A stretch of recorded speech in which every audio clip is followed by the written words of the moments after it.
This is the most flavorful pasta I've ever made. I'm seriously telling you, it's to die for. Today, we're not gonna be in a hurry at all. Just vibe out, relax. Why are you mad? Whenever I'm making a heavier pasta, I like to use a lean cut of meat. And in this case, we're just using some chicken tenderloins. This is like the bottom attachment piece of the chicken breast. And I prefer it so much over the rib meat. I'm just gonna lightly spray it with a little avocado oil. I'm gonna simply start by using my favorite Cajun seasoning, the spicy Slap Ya Mama. And as you already know, I like to get as generous as it can get. We're gonna put on our trusty gloves and give these a nice little toss. And obviously, if you'd like, you could remove these tendons. But I'm too lazy, and if my pasta don't crunch, I don't want to eat lunch. It's just not that deep to me. This pan is set on a medium high. I'm just gonna toss in the chicken. For now, we're gonna oh my gosh. For now, we're gonna simply cook them For now, we're gonna cook them oh my goodness. For now, we're gonna simply cook them about 75% of the way. You don't wanna touch them until they start getting crusty on the sides like you, and then when they lightly peel off, they should be beautiful. And don't come back here telling me the chicken was dry. That means you simply overcooked it. And to be extremely technical, I'm gonna pull the chicken out at around 155. Yes, they're still slightly raw on the inside, but trust me, you're gonna see why later. Don't wash your pan and set it to a side. This is where all the fun begins. It's time to introduce some major flavor. You can easily hand chop all the ingredients I'm about to use, but today's theme is lazy, and I'm starting off with a red bell pepper, some white onion, a handful of heartburn, as much jalapeno as you want it to be spicy, a cute little shallot. I'm adding a roasted red bell pepper just for the fact that I can't find Calabrian chilies. And to finish, we do some sun-dried tomatoes. I'm telling you, you could easily use a knife to chop up all these ingredients, but look how easy this is gonna be.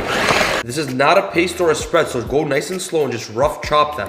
Scrape down the sides a couple times. This consistency is what I'm looking for. So the chicken is cooked and the vegetables are prepped. This is a perfect time to start cooking your pasta. I always have the pan warming up in the back as I make the recipe. The water should be as salty as a well-seasoned soup. For optimal results, you want to use some linguine. Here's a cool trick. You see how they're beautifully bundled up like this? Give the whole mixture a nice little twist, and then drop them into your water. They'll naturally funnel in and not stick. It's time to reintroduce that seasoned pan. I'm gonna do a light layer of avocado oil, and then I'm gonna go in with about 3/4 of that mixture. I wanna start cooking it through without burning it. This simply needs a pinch of salt for now. You might ask, when is my pasta done cooking? After 6-7 minutes, I want you to actually try it. If you feel like it needs 1 to 2 more minutes, that's the perfect time to remove the pasta. That means when you add it to the sauce, it's gonna absorb all that flavor, and it's gonna turn into a sponge and make your pasta that much better. This, on the other hand, is still hard. When the vegetables are slightly wilted through and it smells like experience in your kitchen, we go in with a generous amount of heavy cream. If its color don't change, no flavor was gained. This is a perfect opportunity to test for salt levels, and I personally like to add a little bit more Cajun and bring this to a light bubble. Go easy on the salt because we are going to be grating some Parmesan cheese. Honestly, I don't even know how much to tell you to add. Just add enough until everything is nice, thick, and cohesive. It's time for our linguine to go in. Always, always, always save your pasta water. We're going to feel it out, but we're going to start with a little bit. When you cook pasta, it releases starch. That's why the water is murky. Starch is a thickening agent which helps bring everything together. Honestly, this looks insane already. I don't know if you forgot about the chicken, but I definitely did not. They've cooled down and rested, and I'm just gonna chop them up into bite-sized pieces. Just like this. One last burst of oil. That last fourth of that blended vegetable.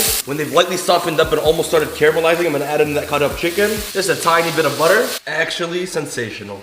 We need to finish with cilantro, which negates all those calories. And as we grate Parmesan cheese, we have final product. The final verdict, and as always, now bismillah. Oh my goodness. Seriously, it's not as heavy as you'd think. Every single bite is crazy. There is not one doubt you won't fall in love.